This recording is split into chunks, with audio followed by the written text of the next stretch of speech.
Nous étions arrivés à Matthieu 27. Nous avons fini Matthieu 26, nous sommes maintenant à Matthieu 27.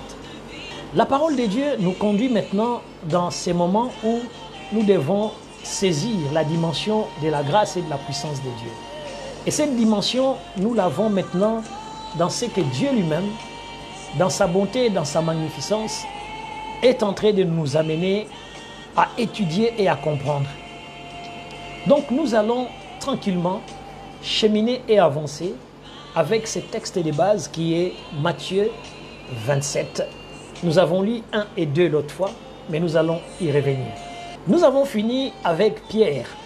Dans notre étude, nous avons arrêté avec Pierre au niveau des 26 et nous avons vu ce que Pierre, ce qui étaient les défauts de la chair quand il y a une fidélité. Et nous avons compris que quand tu as parlé à Dieu, Dieu enverra toujours des serviteurs pour te rappeler ce que tu lui as dit. Mais il reste un élément, c'est comment est-ce que tu vas réagir quand les serviteurs ou les servantes de Dieu vont essayer de t'interpeller individuellement et t'interpeller au milieu de tout le monde. C'est pourquoi nous voyons que ce que Jésus a promis à Pierre dans Matthieu 26 à la fin, il lui a montré que ce n'était pas lui qui allait lui rappeler, mais il a voulu vérifier ce qu'il avait dit comme fidélité quand les serviteurs ou la servante qui vient, qui lui rappelle qu'il était avec Christ, il a refusé. Et quand il est revenu pour la deuxième fois, il a parlé à la foule pour lui dire « Tu étais avec le Seigneur », il a refusé. Il fallait qu'un animal lui parle pour qu'il puisse comprendre. Et je vous ai dit hier, nous ne devons pas attendre que l'animal puisse venir nous parler, parce que tant que Dieu a envoyé d'abord des hommes, écoutons les hommes qui parlent avant d'écouter l'animal. Parce que quand les hommes parlent, c'est encore mieux de réagir. Shalom Marilyn et Siani. Et quand les moment que nous puissions nous rendre compte qu'il nous parle de la part du Seigneur. Et quand on regarde la fin de 26, Pierre est interpellé par des servantes qui parlaient de la part du Seigneur pour lui rappeler ce qu'il avait dit au Seigneur. Et parce qu'il a parlé à Jésus, mais Dieu a entendu ce qu'il a dit. Et Dieu lui a envoyé ses servantes pour lui rappeler cela. Mais le problème, c'est que l'homme n'aime pas écouter ce que les hommes disent. Il attend qu'il lui arrive un sujet, un problème pour qu'il puisse se référer à ce qu'on lui a dit. Ça, c'est une tristesse et c'est quand même douloureux. Et à un certain moment, apprenons à écouter ce que Dieu nous envoie. Alors nous sommes dans ces moments où nous sommes en train d'écouter et de voir le Seigneur nous parler. La Bible dit, une fois que Pierre a été saisi, donc la fin des 26, il a été saisi par l'animal. Quand les coqs a chanté, les remords remontaient en lui et il s'est souvenu de ce qu'il avait dit et de ce que le Seigneur lui avait dit. Mais maintenant, dès que le matin fut venu, Matthieu 27:1, dès que le matin fut venu, tous les principaux sacrificateurs, tous et les anciens du peuple tirent conseil contre Jésus-Christ pour le faire mourir. Donc, c'est vraiment quelque chose qu'on voit maintenant au fur et à mesure que la mort est décidée. La Bible dit, ils l'ont lié. Donc, à 27:2, il a dit, après l'avoir lié, ils l'amenèrent et les livrèrent à Ponce Pilate, les gouverneurs. Souvenez-vous, dans mes interventions sur l'intercession, nous avons parlé de la nation. Et un disciple qui est la nation a un esprit qui est ses guides spirituels. Il a un corps qui est ses guides administratifs ou des chefs administratifs. Et il a aussi une âme qui est le peuple. Donc, quand on doit changer une nation pour les rendre disciples, il ne faut pas seulement s'occuper de l'âme, il faut aussi s'occuper du corps, de nourrir, et il faut aussi s'occuper de l'esprit. Mais tel n'est pas le sujet, on en parlera quand on reviendra dans les études sur les intercessions, parce qu'on n'a pas encore fini avec l'intercession, que nous sommes en train encore de conduire et de continuer l'intercession entre nous. Alors, ils vont l'amener devant les gouverneurs, mais qu'est-ce qui va se passer devant le gouverneur? Maintenant, il y a deux manières de finir quand vous avez fait quelque chose de mauvais. quand quelque chose de mal a été fait à l'intérieur de vous, il y a deux manières de mettre terme selon la parole de Dieu. Nous avons la cupidité de Judas et nous avons aussi l'infidélité de Pierre. Mais n'oubliez pas, gardez dans l'esprit, je vous ai dit, Shalom Véronique, je vous ai dit que il y a quelque chose qui est, Jésus nous dit, c'est lui-même qui les avait choisis et il a choisi parmi eux-mêmes un démon, donc un diabolo. Et nous en avons parlé.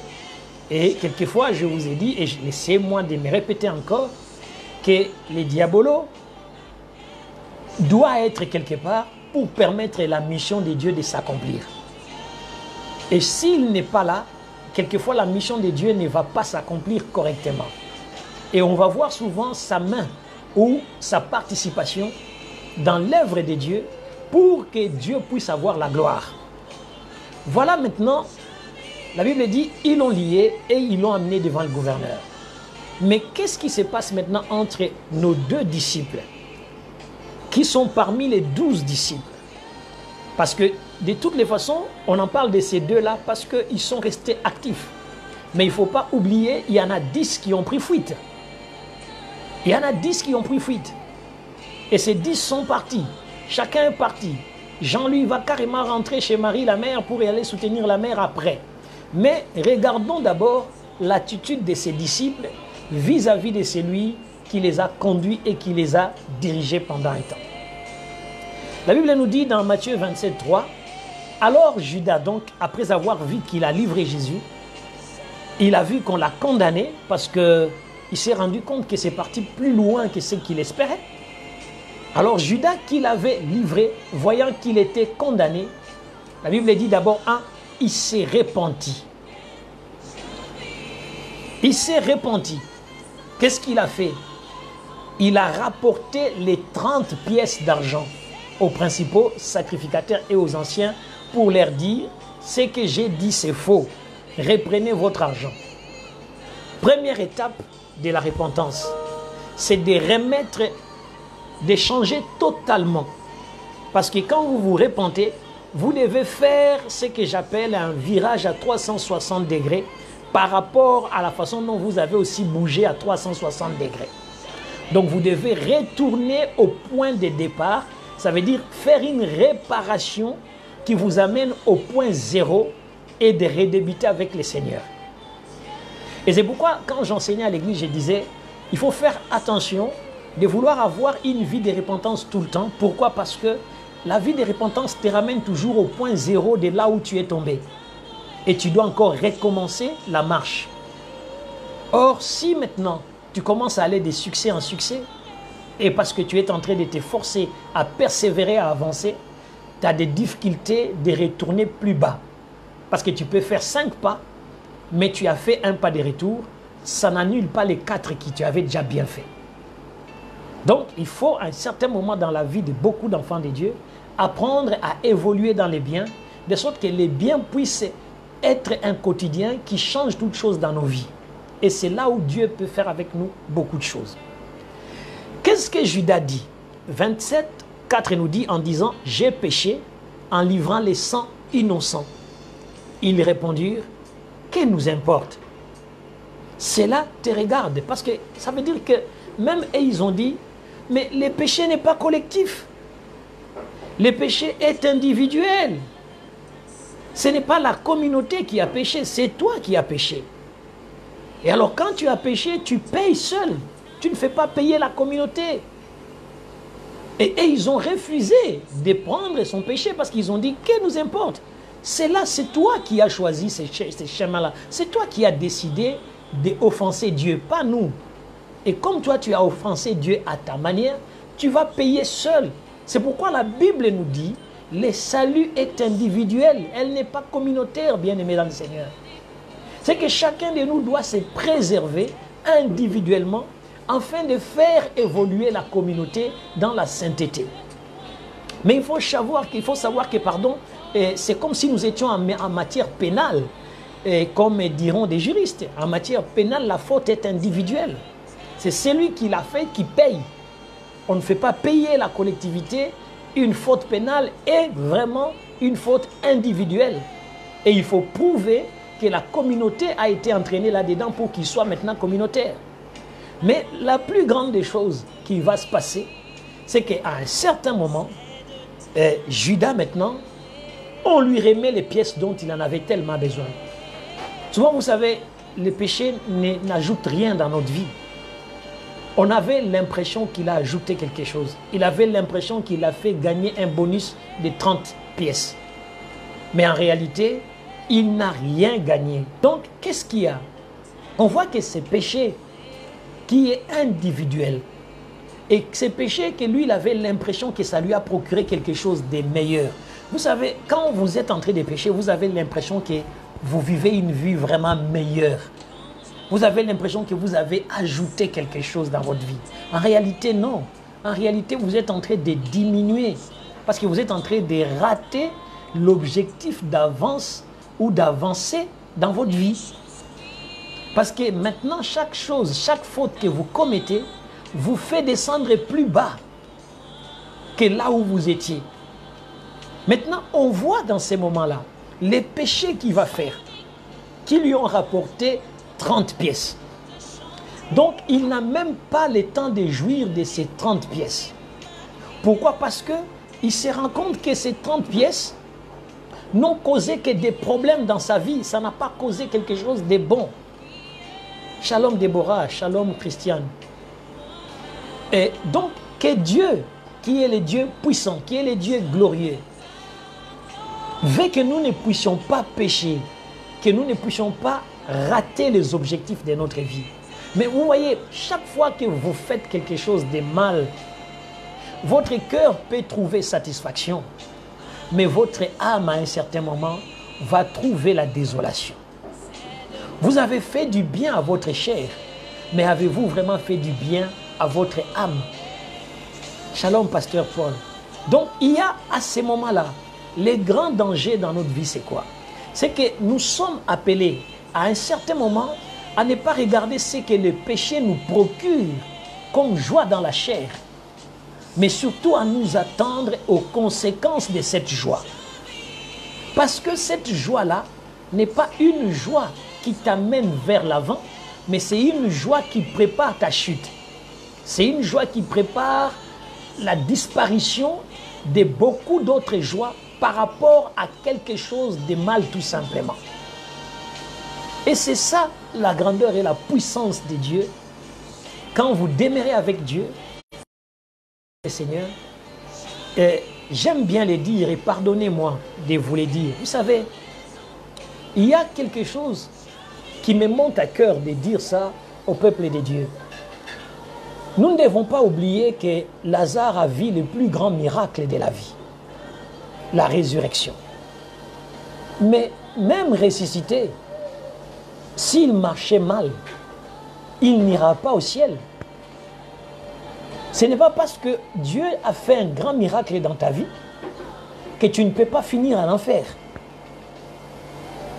Parce que la plupart des gens ont l'impression que quand Dieu fait les miracles dans sa vie et qu'il décide de ne pas bien marcher, il finira quand même dans les bras du Seigneur. Non, bien-aimé dans le Seigneur.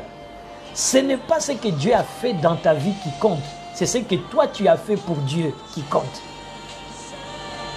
Parce que la plupart des temps, Dieu ne regarde pas ce que lui il a fait. Ce qu'il a fait, il a fait.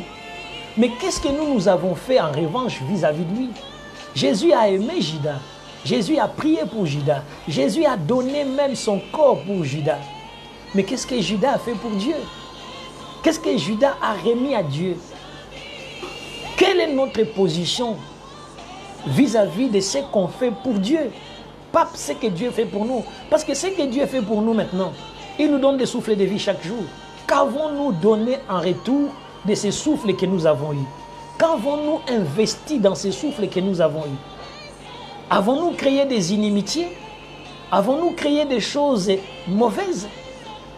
Qu'est-ce que nous avons fait par rapport à ce que Dieu nous a fait comme bien? C'est ça le plus grand danger. Judas a eu beaucoup d'amour de Jésus. Judas a été parmi ceux que Jésus a oint pour aller faire les miracles.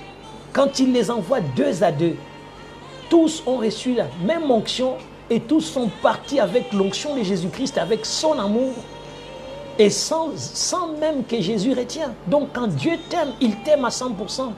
Mais qu'est-ce que toi tu remets à Dieu dans cet amour que Dieu te témoigne de 100%? Souvent c'est ça le plus grand danger. Qu'avons-nous fait? Qu'est-ce qu'il a fait pour Dieu? Et c'est là où on voit notre frère Judas, quand il va jeter des pièces, il va décider de mettre fin à sa vie. Judas jeta les pièces d'argent dans les temples, se retira et alla se pendre. Quelle fin pour quelqu'un qui a fait des miracles, pour quelqu'un qui a chassé des démons, pour quelqu'un qui a eu l'onction de Jésus-Christ et il est allé annoncer la parole de Dieu, finir suicidaire.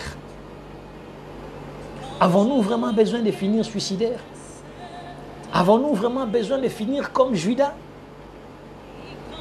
L'amour de Christ ne l'a pas quitté. Et Christ est allé à la croix pour lui. Même pour lui, Christ est allé à la croix. Même pour lui qu'il a trahi, Christ est allé à la croix.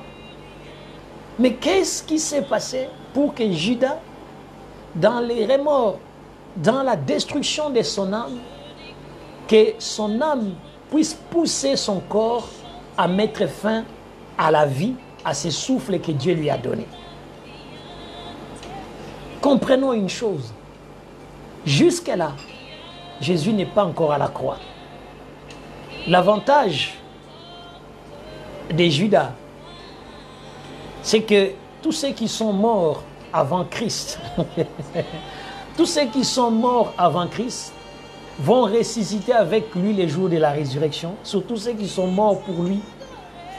Parce que la repentance de Judas a confirmé qu'il s'est sauvé. Si tu te répands, tu es sauvé. Mais le problème pour Judas est celui de ôter la vie que Dieu lui a donnée. Et c'est ça le plus grand danger. Quand on commence à s'exposer au péché, la Bible dit, une fois consommé, le péché engendre la mort. Mais maintenant, ici on voit une chose. Voici la façon dont Judas finit. Mais nous avons encore, la parole de Dieu continue à nous donner les éléments. À partir des versets 6, on voit les principaux sacrificateurs les ramasser et dire, il n'est pas permis de les mettre dans les trésors sacrés puisque c'est le prix du sang. J'ai dit souvent aux gens, l'argent que tu recueilles par les salaires, c'est une bénédiction. Mais l'argent que tu recueilles par l'escroquerie, que tu recueilles par des moyens un peu bizarres, sache que cet argent-là, par des moyens bizarres, est entaché des moyens que tu as usés dans ton cœur pour l'avoir. J'ai dit très bien ceci. Tout argent que nous amassons est entaché de la manière dont nous avons exercé notre âme pour l'acquérir. Si nous avons exercé notre âme dans la pureté, en utilisant la force de notre corps et la paix de notre esprit, alors à ce moment-là, on peut dire tout ouvrier mérite son salaire. Mais ici, nous avons affaire à quelqu'un qui gagne l'argent de manière malhonnête. Et cet argent gagné de manière malhonnête, même les gens qui l'ont corrompu n'en veulent pas. Parce qu'ils reconnaissent que cet argent est entaché du sang qu'il a sacrifié. Quand tu as sacrifié une âme pour gagner de l'argent, ce sang-là que tu as sacrifié va entacher cet argent parce que cet argent ne produira absolument rien. Parce que si tu les mélanges avec de l'argent propre, tu détruis toi-même tout ce que tu avais de propre.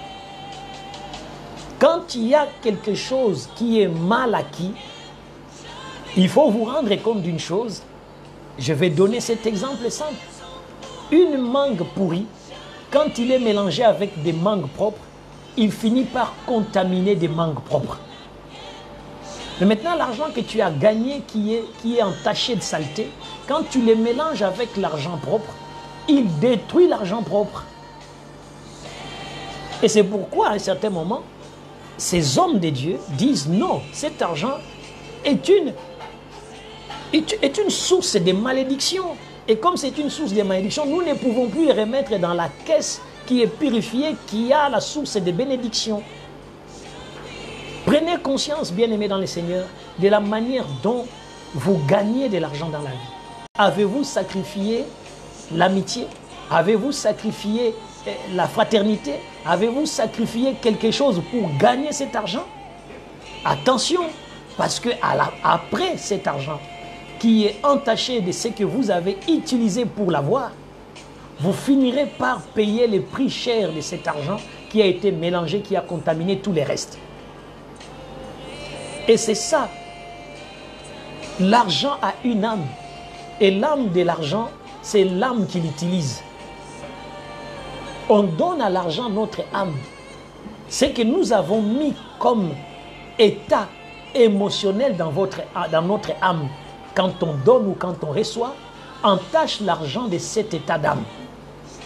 C'est pour cette raison, quand la Bible dit, quand tu veux donner ton offrande et que tu sais que tu as un problème avec ton frère, ça veut dire que ton âme est entachée d'un conflit et ce conflit risque d'être imprégné sur ton argent et ça ne produira pas les effets que tu attends.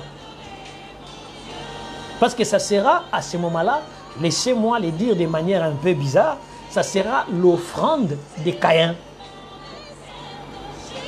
Parce qu'il y a deux offrandes. Il y a l'offrande d'Abel et il y a l'offrande de Caïn. Et quelquefois, les gens font l'offrande de Caïn, entachée de l'amertume, entachée de la haine, entachée de tout ce qui n'est pas bon dans notre cœur. Mais si nous voulons vraiment avoir à faire l'offrande d'Abel, qui finira par parler tout le temps, mettons notre offrande avec l'amour. Donnons avec amour. Ne les donnons pas avec des arrière-pensées, ne les donnons pas avec des arrière-idées. Et parce qu'on voit que cet argent, si j'en parle, les gens vont me dire, mais écoutez, il en parle, mais c'est très important parce que nous sommes en train d'étudier les textes et il faut parler de ce que le texte est en train de nous amener progressivement parce que c'est un texte qui peut ouvrir plusieurs types d'enseignements. Mais à chaque étape de ces enseignements, nous qui sommes dans ces moments de célébration, prenons conscience. L'argent a l'âme de la personne qui l'utilise. Et ton âme, si j'ai donné ça avec amour, cet argent aussi, la personne qui le reçoit l'amour de mon âme. Parce que c'est une façon pour moi de communiquer mon état d'âme à l'intérieur de ce que je donne. Et c'est pour cette raison quand les principaux sacrificateurs, ils ont dit non, non, non, il n'est pas permis de les remettre dans les trésors sacrés. Parce que cet argent n'est plus sacré. Cet argent n'est plus un argent qui a été mis à part pour Dieu, mais c'est un argent qui a été utilisé pour tuer. Utilisé pour détruire.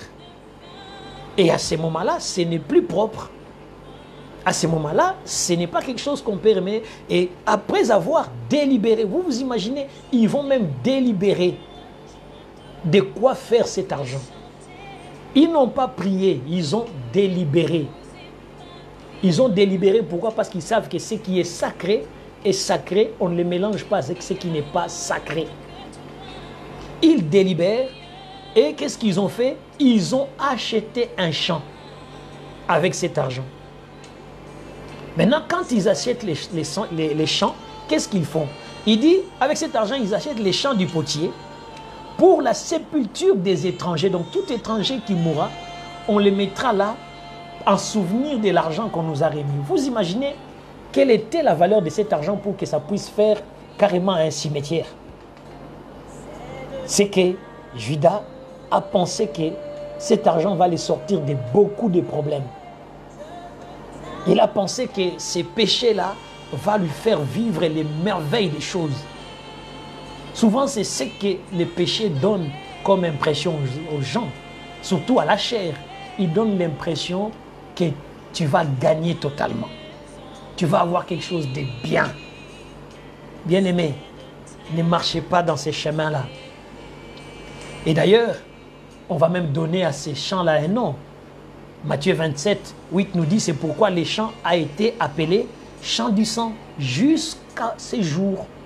Quand la Bible dit jusqu'à ces jours, ça veut dire l'esprit, ou bien, pardon, l'âme de cet argent est toujours attachée à cette terre achetée. Vous imaginez, l'argent est abîmé, il est entaché d'une âme, qui est le sacrifice d'une âme innocente. On achète un terrain, mais le terrain aussi est entaché de ses sangs. Donc ça veut dire, même quand tu gagnes de l'argent de manière frauduleuse, les investissements que tu feras sont attachés de tout ce que tu as fait comme... Donc tu l'as fait même, tu peux même les mettre en circuit. Parce qu'il faut voir une chose, il faut comprendre une chose. Ils ont gagné de l'argent et qu'ils l'ont sorti. Ils ont pris la caisse de Dieu et ils ont utilisé ça pour quelque chose de mauvais. Et quand on vient remettre cette chose de mauvais là, et cette chose mauvaise, pardon, ils l'investissent eux. Ils ont investi dans un champ. Mais les champs dans lesquels ils ont investi, ces champs est entaché de l'âme de l'argent. Donc ça veut dire que l'âme de l'argent continue. Je ne vais pas ouvrir des parenthèses par rapport à certains éléments que je sens dans mon cœur, que le Seigneur est en train de me faire monter, mais on en parlera avec la grâce de Dieu au niveau de nos études à venir, quand on va étudier et qui me donne l'argent, qu'est-ce que je fais avec l'argent, pour qui je dois servir et en quoi sert mon argent. Bibliquement, de manière un peu simple. Mais on voit qu'ici, quelque chose de très puissant, c'est que même l'investissement est entaché de ce qui était mauvais dans cet argent. Bon. Alors, jusqu'aujourd'hui, ça veut dire que toute personne qui ira sur ces champs-là est entaché du sang. Donc même quand quelqu'un va s'asseoir sur ces champs, l'âme de cet argent est directement mise dans ces champs. Mais maintenant, imaginez, tu voles de l'argent et tu achètes une maison. Et la maison où tu habites là, parce que l'argent qui a été acheté est volé. Qu'est-ce qui se passe dans l'âme de cette terre où tu as acheté? Qu'est-ce qui se passe dans l'âme de ce que tu y as acheté? Donc, fermons cette parenthèse, avançons. Alors s'accomplit maintenant, comme dit la Bible, Matthieu 27, 9, il dit, alors s'accomplit ce qui a été annoncé par Jérémie le prophète. Ce qui a été annoncé par qui? Par Jérémie le prophète. Qu'est-ce que Jérémie a annoncé? Ils ont pris les 30 pièces d'argent, la valeur de celui qui a été estimé, qu'on a estimé de la part des enfants d'Israël. Et ils ont donné pour les champs du potier, comme le Seigneur me l'avait ordonné. Vous voyez, jusque-là, tout est l'accomplissement de tout un programme. Et ce programme-là, c'est carrément l'œuvre totalement de ce qui est fait, de ce qui est dit. Donc, Jérémie en avait parlé. Le prophète Jérémie a parlé de l'argent du champ du potier. Il nous a déjà dit qu'il y a un champ du potier, que les gens vont faire quoi? Il va avoir un problème du champ du potier. Pourquoi? Parce que les gens vont essayer de faire quelque chose qui n'est pas agréable. Jérémie l'annonce. Ils ont pris ça, ils ont donné les 36. Mais la parole de Dieu ne fait que s'accomplir. La parole de Dieu ne fait que se manifester. La parole de Dieu ne fait que venir encore au milieu de nous pour nous amener à comprendre certains éléments qui sont des éléments très simples. Bien-aimés dans le Seigneur, si on s'arrête là, on va comprendre quelque chose de très puissant. Et c'est pourquoi vous avez vu le prophète Jérémie, quand il annonce ce qu'il annonce là, dans les lamentations, il ne l'annonce pas pour le plaisir de l'annoncer. Donc, ils ont carrément accompli la parole sans savoir qu'ils sont en train d'accomplir la parole de Dieu. Bien-aimé, ta vie, c'est la parole de Dieu. Ta vie, que tu l'éveilles ou pas.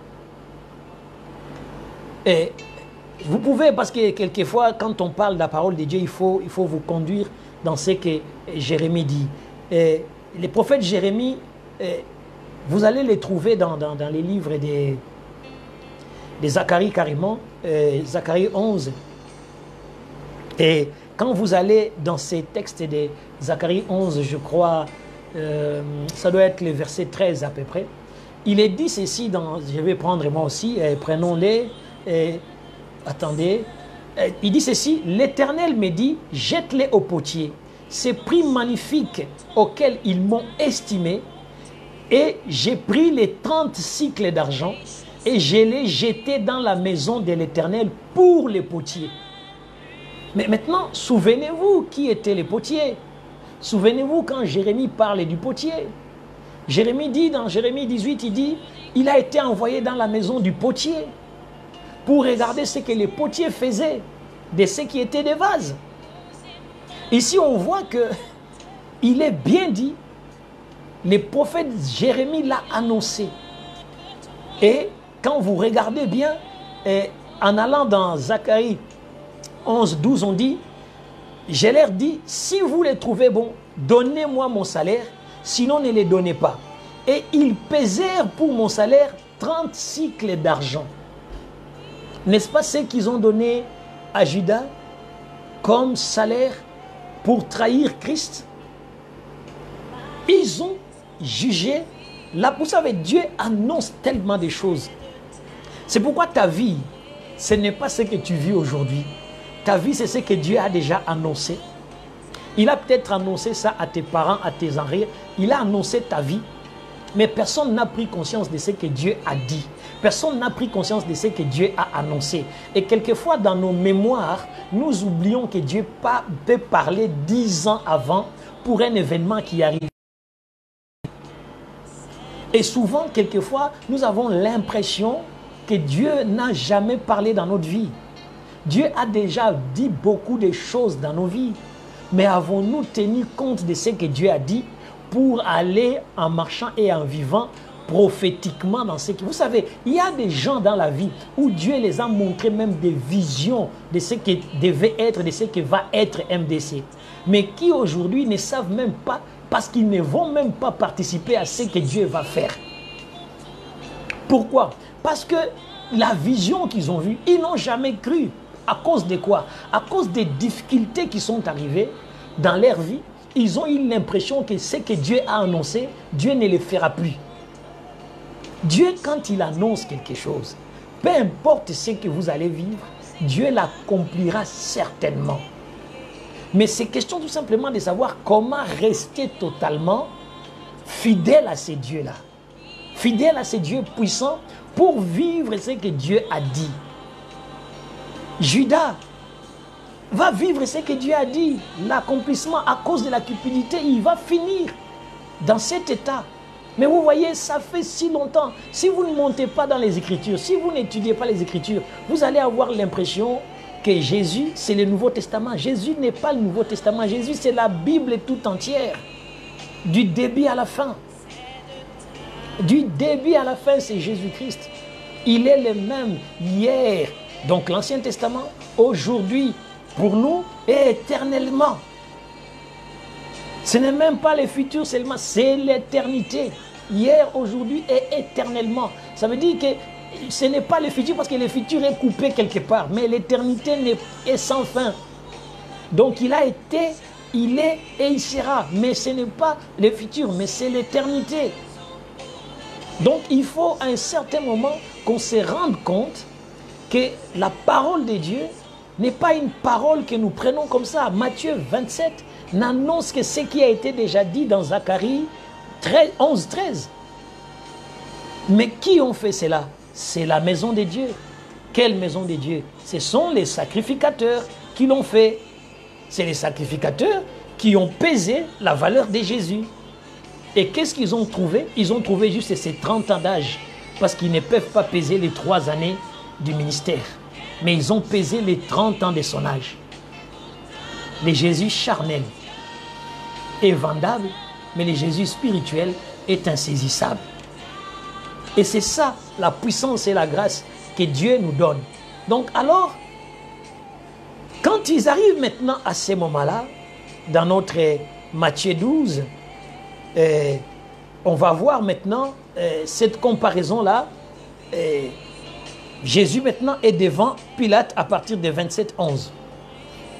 Nous sommes maintenant dans les moments où chacun de nous, à un certain moment, va se retrouver devant l'autorité physique, donc les corps de la nation.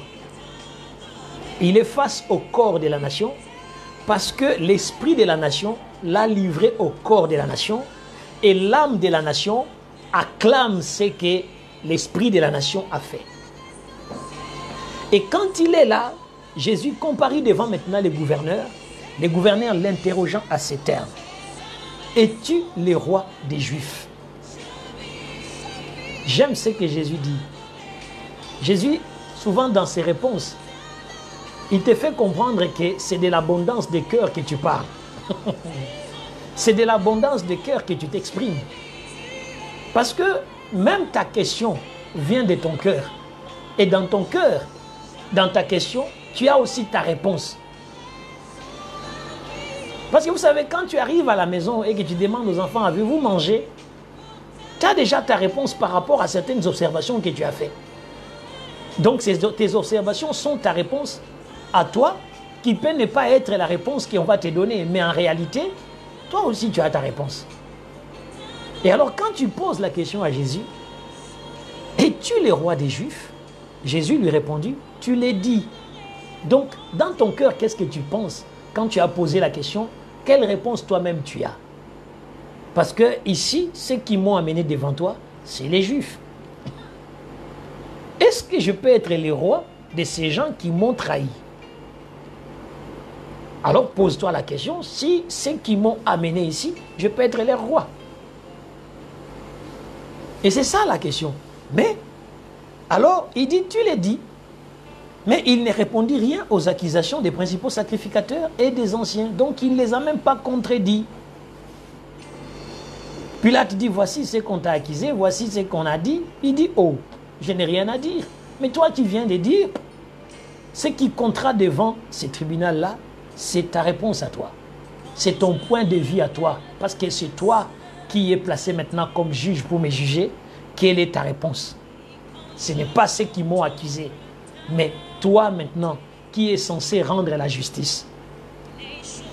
Quelle est ton opinion de ce que tu vas rendre comme justice? Parce que ceux qui m'ont accusé, c'est leur droit.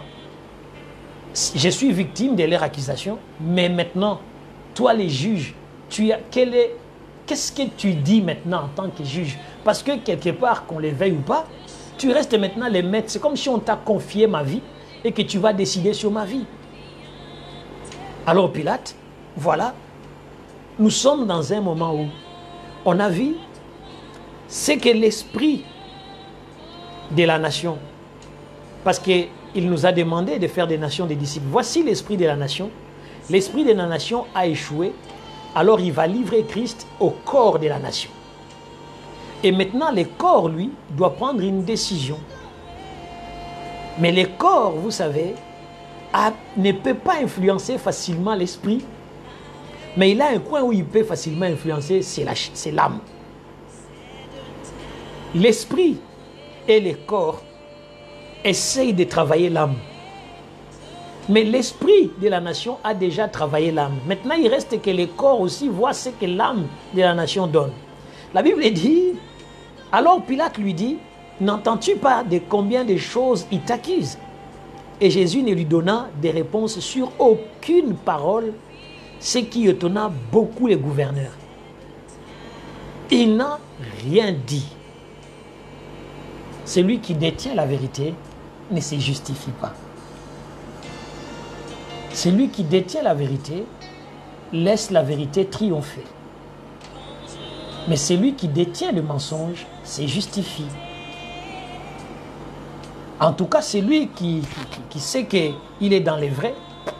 Il sait que la vérité triomphe toujours. Et comme la vérité triomphe, la vérité va triompher. Je n'ai pas besoin, moi, de débattre sur une vérité, alors que la vérité se défend elle-même. Elle finit toujours par se faire voir automatiquement. Parce que les mensonges, même quand on l'a bien entretenu, même quand on l'a bien mis en place, la vérité finit toujours par monter et confondre les mensonges. C'est ça la grandeur et la puissance de Dieu. On ne justifie pas la vérité, bien-aimés dans le Seigneur. Jésus, notre Seigneur, s'appelle les chemins, la vérité et la vie. Mais maintenant, comment une vérité peut se justifier?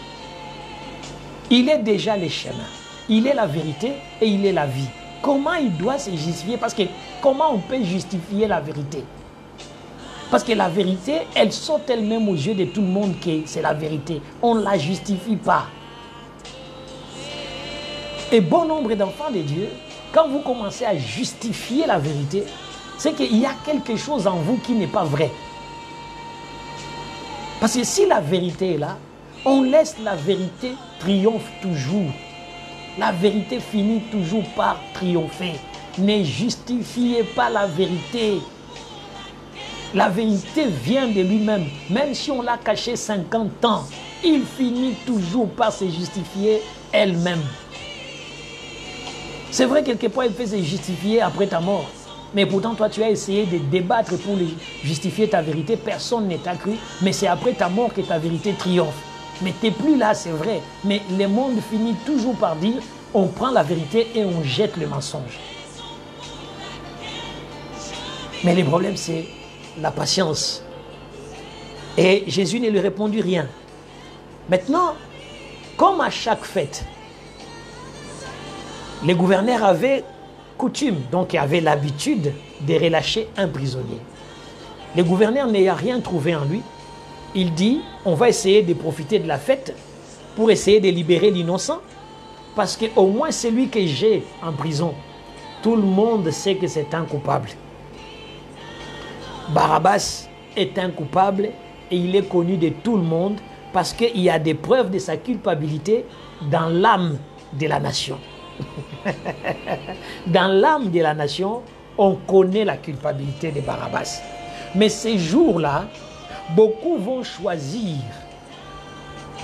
de libérer Barabbas et de détruire celui dont ils n'ont pas de preuves de destruction des maisons, ils n'ont pas de preuves de destruction des vies, mais on va essayer de les sacrifier. Bien aimé dans le Seigneur, vous savez, souvent c'est ce qui arrive aussi dans la vie de beaucoup d'enfants de Dieu qui vont sacrifier celui qu'on sait qui a la vérité, et alors que l'autre, on connaît le mal qu'il fait, on sait comment il vit mal, on sait comment il fait mal, mais on va lui donner des crédits plus que celui dont on connaît la vérité. Et quand les gouverneurs décident dans Matthieu 27, 16, nous commençons à avancer. Alors, il dit, je vais leur présenter. Il avait alors un prisonnier fameux, donc ça veut dire célèbre, que tout le monde connaît bien. Et personne n'ignore qui est ce Barabbas. Souvenez-vous, Bar, Timée, Bar, c'est le fils qui deviendra mature, devient Ben en hébreu. Donc, quand on dit Bar Abbas, on est en train de dire le fils qui n'a pas la maturité. Parce qu'il est dans ce que je peux dire en hébreu, dans le bar mitzvah, qui est dans l'adolescence, parce qu'il n'est pas encore devenu Ben, il est Bar. Et ici, Barabbas, dans son propre nom, il est caché un élément, deux éléments que nous pouvons étudier dans la lumière de la parole de Dieu. C'est qu'on va avoir Ben Yeshua et avec Bar Abbas. Jésus, lui, est appelé fils de Dieu, donc Ben. Il n'est plus à l'état de Bar parce que c'est le fils mature. Et maintenant, nous avons aussi les fils adolescents, les garçons adolescents qui, lui, est Bar. Donc, entre l'adolescent et les fils totalement confirmés de Dieu, Les gens vont choisir l'ado avec tout ce qu'il y a comme bêtise de l'adolescent. Alors que le fils est devenu responsable et il s'est comporté en responsable, mais l'adolescent s'est comporté avec toutes les filles de l'adolescence en se faisant même un nom. Parce qu'on l'appelle les fils du Père. Entre les fils du Père Bar Abbas et les fils de Dieu Yeshua, Emmanuel, Dieu au milieu de nous, il va avoir un choix. Parce que quand on va dans ces origines-là hébraïques, c'est vraiment les mots de c'est vraiment l'arrogance ou bien, comment on peut dire, la méchanceté. Vous savez, quand quelqu'un est ado, il fait des choses que vous n'avez pas d'idée, parce que vous voyez, l'adolescence, c'est vraiment un temps où la personne fait n'importe quoi et n'importe comment, parce qu'il n'est pas encore si responsable que ça. Donc, quelque part, notre Bar Abbas, qui est cet ado, est confronté maintenant à Ben. À Ben et Bar. Nous avons Ben et Bar. Donc, si nous prenons dans la profondeur de la parole et qu'on commence à l'étudier, on va voir que les deux racines ont des éléments simples. Quand on parle des Bar, on a Bet et Resh. Quand on parle de Ben, on a Bet et Nun. Maintenant, nous avons la maison des principes contre la maison de la vie. Ben, c'est Bet, la maison, et Nun, la vie. Donc, la maison où la vie s'active. Avec Bar, qui est la maison où les principes règnent. Et maintenant, quel est le principe qui règne dans ces Bars, qui est Barabbas? C'est les principes de la méchanceté, les principes de la destruction, les principes de ceci. Donc, ces jours-là, il a en face de lui quelqu'un qui donne, qui est la maison même où habite la vie, qui va être confronté à la maison où il y a les principes du monde. Laissez-moi, parce que quelquefois, quand j'entre dans la profondeur de la parole, c'est pour t'ouvrir et comprendre un peu. Chaque fois que tu seras face aux principes du monde, n'oublie pas les principes de la vie. Parce que souvent nous saisissons, nous répondons aux principes du monde et on oublie la vie en soi. Et la vie est plus précieuse que les principes. Parce que la vie peut s'éteindre, mais les principes aussi peuvent s'éteindre, mais ils ne s'éteignent pas de la même manière. Les principes s'éteignent sans affecter la vie. Mais quand la vie s'éteint, il affecte même les principes. C'est que dans la vie de beaucoup d'enfants de Dieu, on est face à ces deux éléments, Ben et Bar. Et ces jours-là, on va présenter Ben, Emmanuel, donc le Fils de Dieu, avec notre Bar Abbas, le Fils du Père. Donc, on voit que l'enfant du Père, ou l'enfant du Maître, parce que Abba ou Ab peut aller dans le sens des Rabbi, des Rabbas, Barab, Barabi, Barabbas. Donc, ça peut donner Rabbi comme ça peut donner Abbas, Père. Donc, on voit que dans ces moments-là, on est face à cet élément où les mots grecs, parce qu'on va les mettre dans les Chaldéens ou dans les Grecs, mais dans les Grecs, ce n'est pas les noms grecs, c'est vraiment un nom juif. Parce que c'est Barabbas qui est un nom juif et qui est traduit comme on l'a si bien vu. Donc nous sommes face à ces principes-là. Quand tu seras face à l'État, tu as deux choses où tu dois défendre. Les principes du monde ou la vie éternelle. Tu dois choisir entre la vie éternelle et les principes du monde. Si tu veux accéder à la vie éternelle, alors libère plus les fils Christ et Jésus en toi. Si tu veux les principes du monde, alors tu libéreras plus Barabbas parce que ça sera les effets charnels. Ça ne sera pas des effets spirituels parce que les fils agissent dans l'esprit, tandis que l'ado agit dans la chair. Donc, à un certain moment de la vie de tout un chacun, vous devez quitter les bar mitzvah, donc qui est la célébration de votre adolescence, pour entrer dans la célébration d'une vraie vie en Christ, de vie responsable, de ben. Et c'est ça la grandeur et la puissance de Dieu qui doit nous mettre, nous serons toujours appelés à répondre de ces deux états, l'état de maturité et l'état d'enfantillage. Est-ce que nous avons choisi de devenir matures en allant vers Ben, ou nous voulons rester enfants en étant toujours dans les bars? Et c'est ça le principe du monde. Le monde nous regarde et nous juge en fonction de ces deux principes.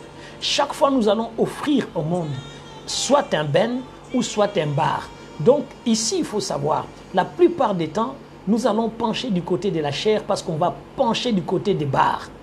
Mais il faut à un certain moment, Ben, qui est les bêtes et les nouns, qui est la maison où s'active la vie, et arrêter de la maison où s'activent les principes. Ou bien même s'active seulement la tête, ça veut dire la pensée. Si je dois réduire les rêches à la tête, je dirais que ça sera la maison de la pensée. Mais quand on est dans le ben, on est dans la maison de la vie, la maison où s'active la vie et la maison où s'active la pensée. Et les hommes ont souvent tendance à choisir leur pensée, pas à choisir la vie que Christ leur procure par l'Esprit.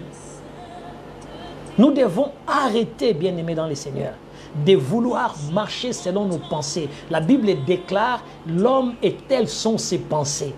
Pourquoi? Parce que l'homme est resté bar. Il est resté Barabbas. Il est resté vraiment l'enfant qui aime l'activité de la chair, mais un enfant qui n'aime pas l'activité de la vie. Parce que quand tu aimes l'activité de la vie, tu vas choisir Christ et tu deviendras Ben. Alors on peut t'appeler fils de Dieu. Et c'est ça la grandeur et la puissance. Mais ces jours-là, Pilate va faire quelque chose de très fort. Comme ils étaient assemblés, Pilate leur dit, lesquels voulez-vous que je vous relâche? Bar-Abbas ou Jésus, qu'on appelle Christ. Ça veut dire, il dit, qu'est-ce que vous voulez? La maturité qui est loin, ou bien l'enfantillage qui est encore là, sans onction. Donc on a affaire à deux enfants du même père, mais régnant dans deux univers différents. Les fils de Dieu et les fils du Père. Les fils de Dieu et les fils du Père. Alors vous avez choisi les fils du Père parce qu'il est né de la chair, mais vous avez annulé les fils de Dieu parce qu'il est né de l'Esprit. L'un est une naissance d'esprit, l'autre est une naissance de la chair, mais ils sont tous des fils des pères, mais l'autre est son père, c'est Dieu, mais l'autre est son père est charnel. Mais maintenant, dans cette dimension de la compréhension de la parole, quand on commence à entrer dans cette dimension de la parole de Dieu, vous commencez à comprendre comment nous agissons quelquefois. Agissons-nous des manières en étant des fils de Dieu ou agissons-nous en étant des fils des pères charnels? Comme Christ dira d'abord, ton père était pécheur et tu es comme ton père.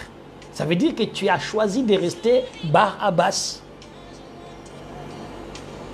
Et tu n'as jamais voulu devenir fils de Dieu.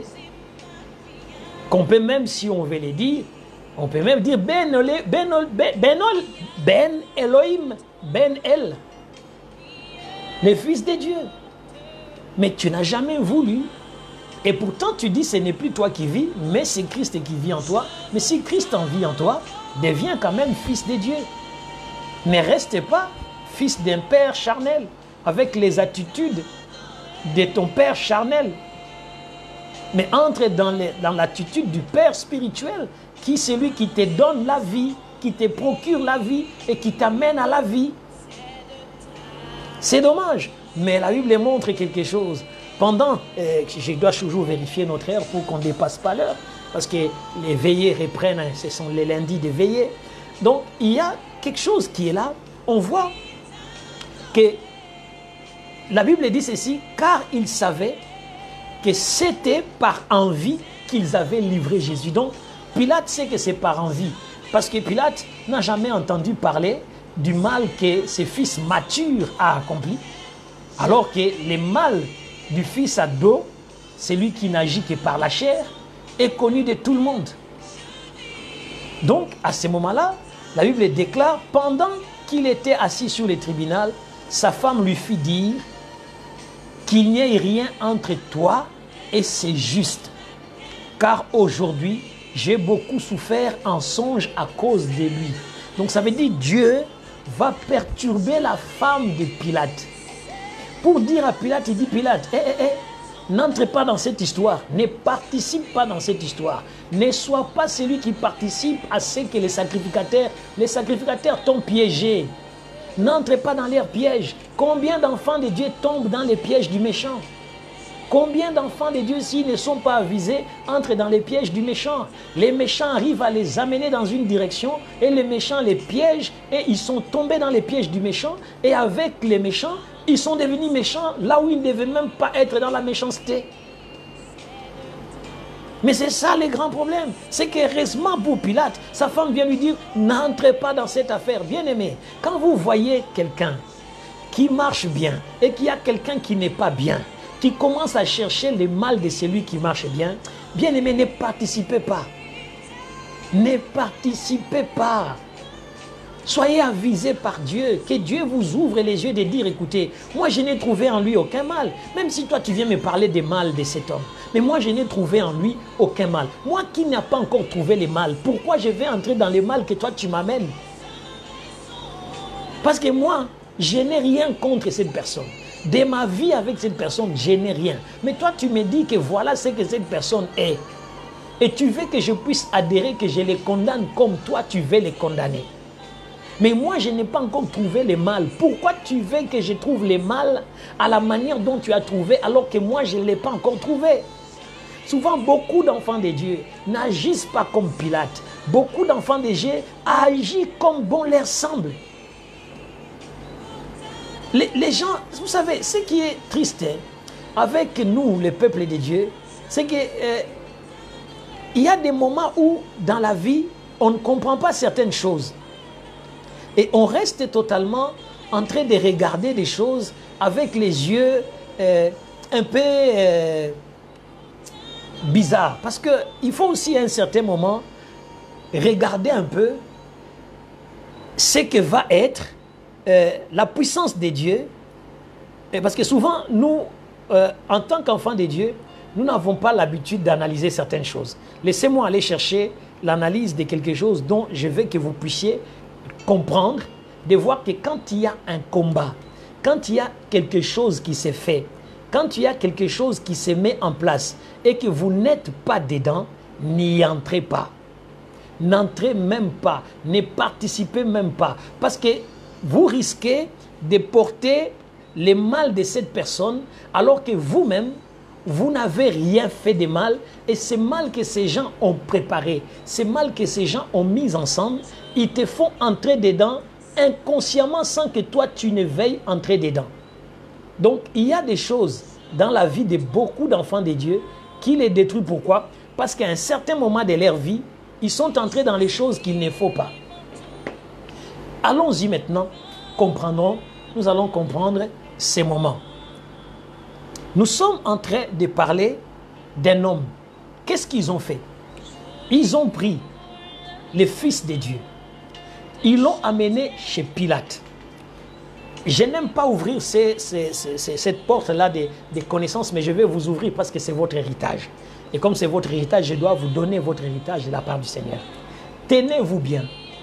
Pilate ou Pilatos signifie armé d'une lance. Le nom de Pilate signifie armé d'une lance. Ça veut dire, qu'est-ce qu'ils ont fait? Spirituellement, ils ont pris Jésus. Comme ils ne peuvent pas lui lancer la lance, Ils sont allés chez Pilate parce qu'il est armé d'une lance. Son nom même signifie armé d'une lance. C'est une spécialité.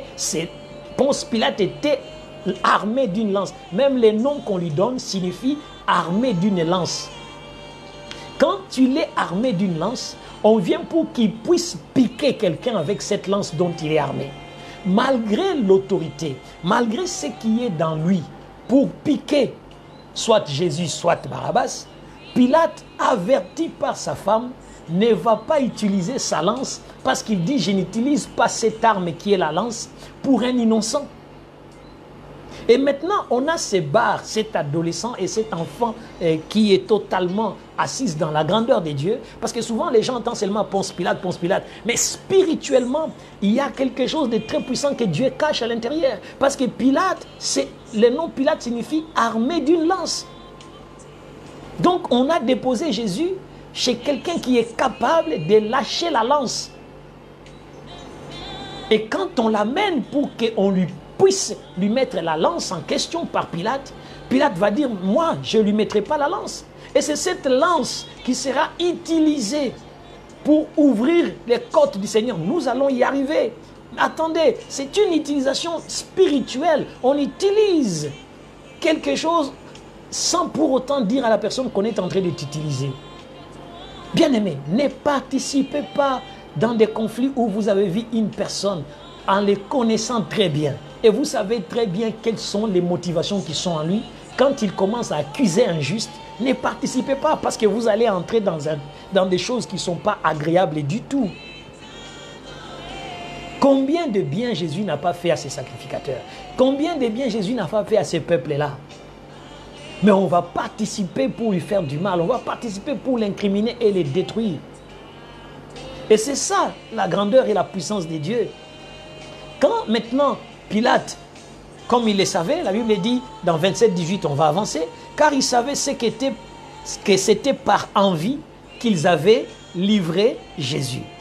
Mais sa femme vient l'avertir à 19 et lui dit, attention, n'entrez pas dans cette histoire. Parce que moi, la nuit, j'ai eu un songe. Dieu m'a avisé de ne pas te mettre toi dans cette histoire. Souvent, beaucoup d'enfants de Dieu sautent dans des histoires dont ils ne sont ni tête ni image. Ils entrent dedans sans pour autant savoir qu'est-ce que Dieu dit réellement. Et souvent, ils vont savoir ce que Dieu dit après avoir agi en faveur du méchant.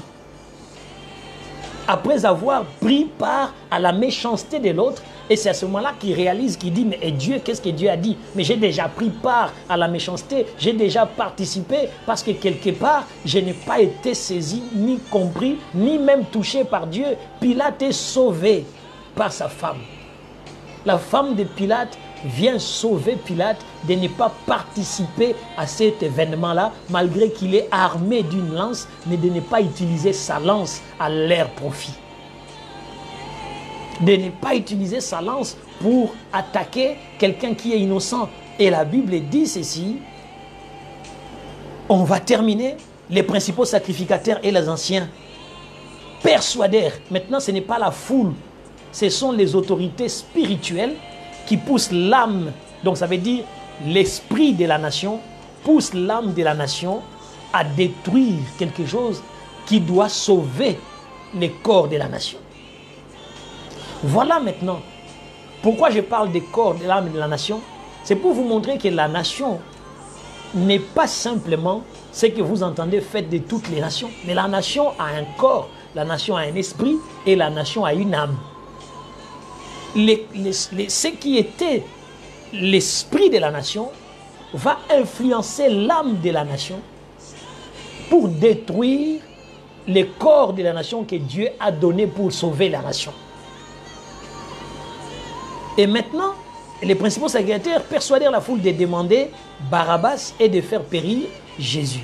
Le gouverneur, prenant la parole, leur dit, lesquels de deux voulez-vous que je vous relâche? Ils répondirent Barabbas. Ils n'ont pas répondu par eux-mêmes. Ils ont répondu en fonction de ce que l'esprit de la nation a poussé l'âme à réclamer. Les dangers, quand l'esprit de la nation n'est pas visité par le Seigneur, alors l'esprit de la nation peut détruire l'âme de la nation et faire pourrir les corps de la nation.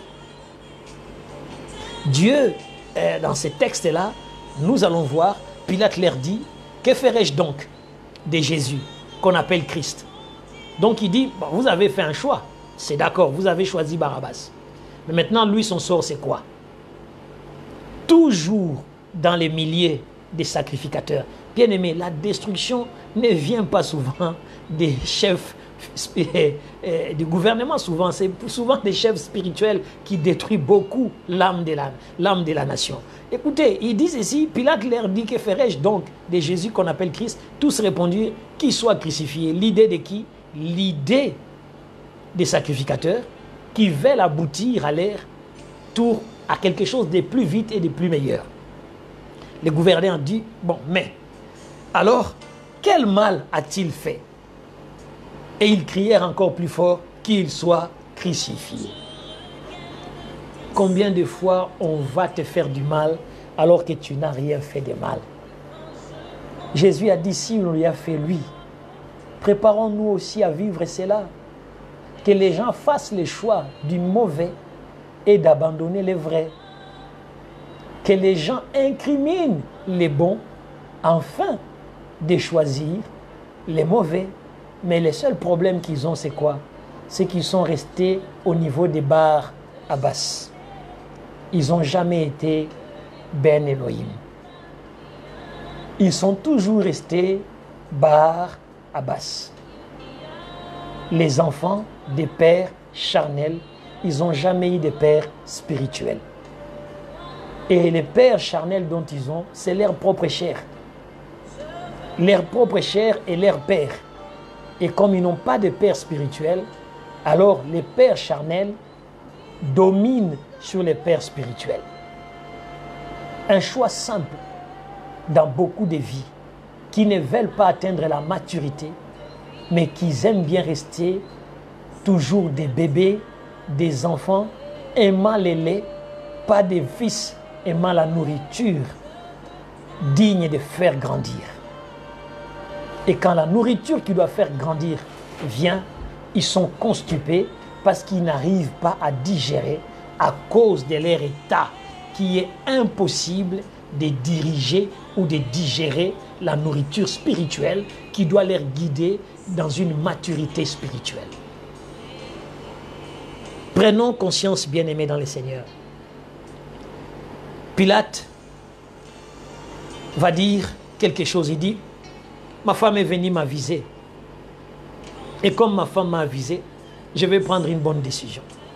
Pilate, voyant qu'il ne gagnait rien, parce qu'il cherchait quand même à gagner quelque chose, et que les tumultes augmentaient, prit de l'eau.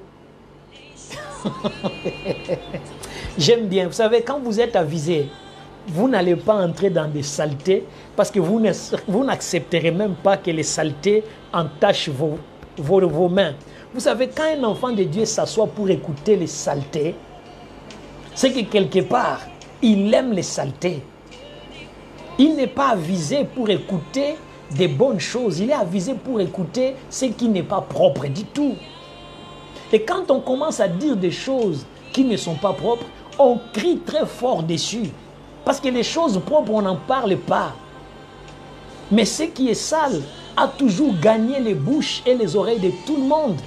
Mais ce qui est propre n'est pas... Vous savez, même quand on dit partager la parole de Dieu, ça sera moins partagé que quand nous avons reçu une image de quelqu'un qui fait des bêtises. On va les liker, on va les partager. Mais la parole de Dieu, on les partage combien de fois? On est prêt à envoyer des bêtises partout, mais on n'est pas prêt à envoyer la parole de Dieu partout. Pourquoi? Parce qu'à un certain moment, nous aimons cet état de saleté. Heureusement pour Pilate, Pilate voyant que ces gens-là continuaient, il prit de l'eau. Il prit de l'eau tout simplement. Et qu'est-ce qu'il a fait avec de l'eau? Lava les mains. Il va laver ses mains. Quand il va laver ses mains, ça veut dire Pilate, qu'est-ce qu'il a fait? Il a reconnu que Jésus est innocent.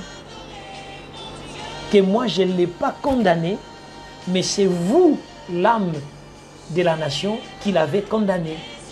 Parce que moi, je n'ai pas donné de sentence. Soyez sérieux. Je n'ai choisi ni Barabbas, ni Jésus. C'est vous qui les choisissez. Et je n'ai pas décidé même de la peine. C'est vous qui avez décidé de la peine. Mais vous savez, c'est ça la nature de certains enfants de Dieu dans leur esprit des disciples. Ils choisissent eux-mêmes ce qu'ils veulent et ils choisissent même la peine. Alors que Dieu, qui est le juge, n'a même rien choisi encore.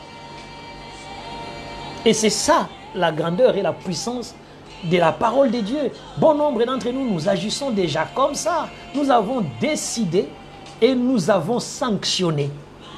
Mais pourtant, nous décidons et nous sanctionnons en fonction de ce que nous avons entendu des autres, pas en fonction de ce que nous avons vécu.